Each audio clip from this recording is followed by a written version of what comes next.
Welcome to the VET S.O.S. Veteran Educational Resource Spotlight. Remember, don't drown the sea of transition. Grab the VET S.O.S. Lifeline. We're brought to you by the Who You Know Network and proud members of the Parade Deck community. As always, here with Dr. Hira. How are you doing today, Dr. Hira? Doing fabulous. I'm very excited to learn about this school today and very happy that Lori could join us. I am excited too. For those of you who don't know, this is my alma mater. This is where I got my undergraduate degree and met my wife. So definitely a school that's near and dear to my heart. And I'll just say that when I graduated, the first two numbers were 19, not 2000, and we'll leave it at that. In fact, my academic advisor is now the president of the university, which is definitely interesting, and very proud of everything she's accomplished. Just amazing work. But we're not here to talk about Dr. Saunders. We're here to talk with Lori about the military program. So today we're sitting down with Lori Milkeris. I still screwed it up. Milkeris. Milkeris, that's correct. Yes. Yeah. I got to get better with names. And I don't need to tell people I have a PR degree from UWF. So the director of Military and Veteran Resource Center at the University of West Florida. She is an Air Force veteran serving as an F-16 crew chief and as a mental health technician during her service. Lori started at UWF as a VA work study in 2012 while working on her degree. After completing her degree, she became one of the nation's first veteran counselors on staff at a resource center. She advanced to assistant director in 2018 and became the director in November of 2018. She is also the co-chair of the Pensacola Veteran Support Organization Network. The group meets quarterly to allow area veteran support organizations to learn about each other, become more knowledgeable of the broad range of support available to our veterans and their families. How are you doing today, Lori? I'm doing great. Thank you for asking. So happy to have you on here. And so our basis is transition and always has been. So let's start with just a quick background on your military transition. How did that go? My military transition did well. It was in 1998. But I know that about a month after I got out, I contacted the military. I said, I know you haven't processed my paperwork. How about you let me back in? And they didn't. But that led me to go back into the reserves. And I started going to school and started getting my education utilizing my GI Bill at that time. Lots of transitions, went from psychology to small business management, back to psychology, and then ended up getting a degree in social work. So the transition was bumpy. I did have a child, and so that was interesting to navigate. I was young when I went in. So when I got out, I was kind of still young. But I felt older than all the people that I had gone back to my hometown to be around, even though we were the same age. I don't think mentally we were the same age. And so it made me have to leave my hometown again to search for that bigger and better thing. I came from a small town of graduating class of 38. So up in upstate New York. So the military was an introduction to a bigger scope. And so then I just kept on traveling back and getting back into the military world. So I think the transition was a little bit bumpy, but it had to happen the way that it happened in order for me to get to where I am today. Yeah. I mean, we hear it time and time again, but I love the fact that you think that all of it helped you become who you are today, and it was all part of that trail and that journey. So that's fantastic. Yeah. So, what made you want to work in higher education? So I started off as a VA work study.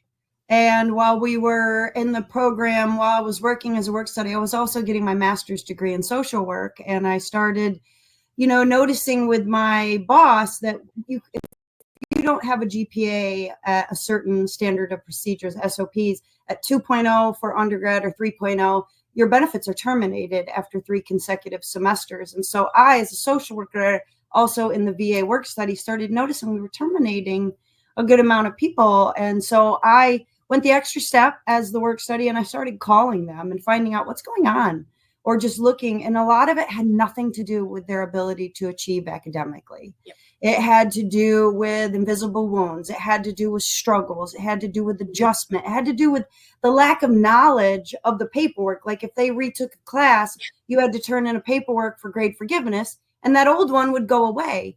And so in having these conversations, I then went to my boss. I said, hey, at the end of my graduation, you should hire me because I think that we can stop a lot of these benefits from being terminated. I think we can engage a lot earlier, help people see like, maybe right now, this is not the place for you to be. Maybe you're not meant to be to school. Maybe you're not meant to, I always say there's two ways to jump into or get into university. And it's like getting into a pool. You can wade in from the shallow end or you can jump into the deep end. And for some people, jumping in straight to UWF, like for me, after being out and not going to school for a while, I had to go to PSC because I had to learn how to learn again. I had to learn how to study. I had to learn how to be a student. I had to learn how to pay attention. The military, they put it right in front of you to become an F-16 crew chief.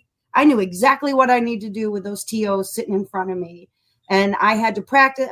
School's not like that. School is, here, you've got 6 different teachers, 4 different teachers, and they're all going to teach you differently. They're all going to give you different programs. And so that adjustment can be hard. And so just engaging with them and trying to help them, I kind of didn't put myself in that realm, like have an expectation to go there. But all of a sudden, just as time went on, I realized we can help people at this level. And if you help someone at the university level that's already determined to better themselves, that's why they've enrolled in school, then you can help your community. It's a trickle down effect as they get more education and more understanding and more comprehension of the civilian world and how to ask for help and how to do those things, then they'll succeed too. And so it kind of just fell in my lap because then I graduated and my boss waited until about a month or so before I graduated. He said, hey, how would you like to come on as, you know, an assister after you graduate? And then that turned into, now we need to find some funding. And then we put in for a grant to the state for $500,000 to have a mentoring coordinator position. And we had to defend it for 3 years, showing the numbers. And we went from terminating people's benefits to really since its inception, terminating very little. If we terminated anybody, it would be because maybe someone just needed that money to get through and school was not their priority. But if school was their priority, we would say, hey, go back to a different community college and get your A forgiveness and then come back with a clean slate. Don't start with this, you know, you started doing really bad in your classes and now it's going to be hard for you to get better from that. So kind of just fell into it. And then I became a VA work study, who then became a OPS, other personnel. And then I became, you know, then I got hired and then I was the mentor coordinator and then the assistant director and the work study supervisor. And next thing you know, my director said, hey, I'm retiring. And I got asked, do you want to become the director?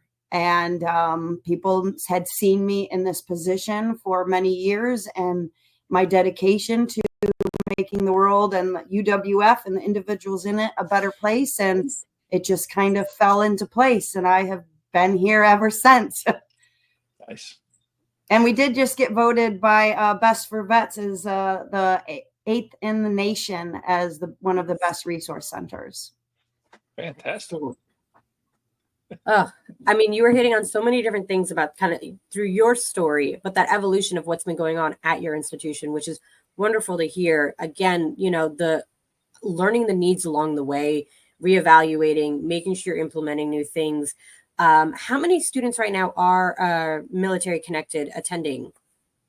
Yep. So it's a little bit over 2,500 who are military connected that have identified themselves. Yep. So we have about 1,800 using benefits. So we know them because they have to connect to us. With about 1,000 of those being either active duty, guard, veteran, the rest being your spouse and spawn. So we have then, but those are all just people who have verified. So They have to have said in their application that they have to identify, and then we connect and verify that information and have them listed. Very nice. And it's a military town too, for the most part there in Pensacola. So we're saturated. We have 5 military bases around us. So yeah. Oh yeah. And so, real quick, because we're getting down to the end already, which is amazing. These things go so fast. But what are some specific things on campus that you were doing for the veteran and veteran connected population? Yeah, so we started the swim team, it started off as social work interns who mentor. So pretty much we have students who come in as interns and they reach out to students. They reach out to say, good job, you rocked a 4.0. They reach out to say, hey, we noticed that you got a D last semester. You want to talk to us? You want to engage? Or then we also have the checkpoints where if they're throughout the semester, we have 4 checkpoints. So they'll engage if an instructor said you're not doing well in the beginning, and we try and figure out how to get them on their plan. Plus, we have that PVSON, that Pensacola Veteran Support Organization Network, which gives us a 58-page resource guide of all the things that are happening in our area so that people can refer to that. And then we have that meeting. So I have anywhere from 50 to 70 different organizations sitting in one room, removing that silo effects, being, hey, I've got a vet who's got this, and I know, or an active duty member, I know this group's up. Now they know each other. They remove those barriers of ignorance in a sense, and just get connected to each other so that they can have a soft handoff and get the person that holistic all around wraparound service that they may need.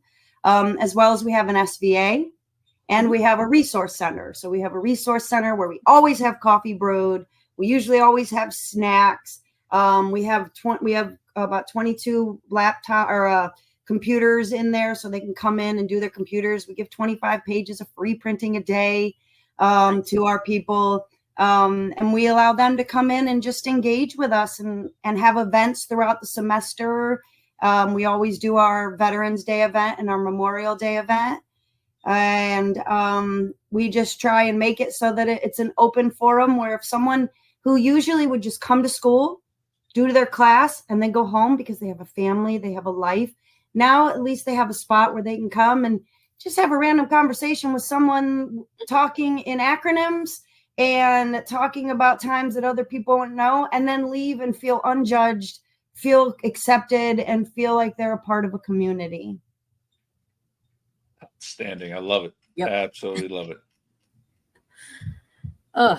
It's again that holistic approach. I mean, everything you're sharing, every response, it's so critical, and I hope that's what people are picking up on listening to this is you guys are really coming at this from an understanding of, beyond the student, right? What else is coming with you and how can we support that? And that is a very critical piece. I love the removal of the silos, because again, that's another thing where it's like, okay, well, where do I get the resources and who are they? And there's stigma, of course, around certain ones, but it sounds like you are really creating welcoming pathways for the military community to connect with, your office, your work, as well as the community members also, which is great to hear. Well, and one of the things we do at PVSON too is we have about 5 people that do the same thing. And they're like, why do you have 5 of us? I said, because veterans are not cookie cutters. So a veteran may have tried 2 or 3. And if you tell them that there's nothing more to help them, that makes them lose hope. However, if you have those other 2, so you have 5, now you could say, okay, I'm a licensed clinical social worker. So person and environment, you've tried these 3 things. We're not done. Let's try some more. Let's see what we can figure out, and let's get you to where you need to be, because maybe you just didn't mesh with that group, but it doesn't mean you're broken. It means that you just weren't meant to be on that path. Let's pick a new path. Yeah. Absolutely. That is wonderful. Oh my gosh, how are we doing on time? I didn't even. We're already over. We're already over. Oh gosh. Okay. Oh, this is what happens. We just have so much fun chatting. It's wonderful. So thank you, Lori, for joining us today on the VET S.O.S podcast. On behalf of the VET S.O.S family, we'd like to thank everyone for joining.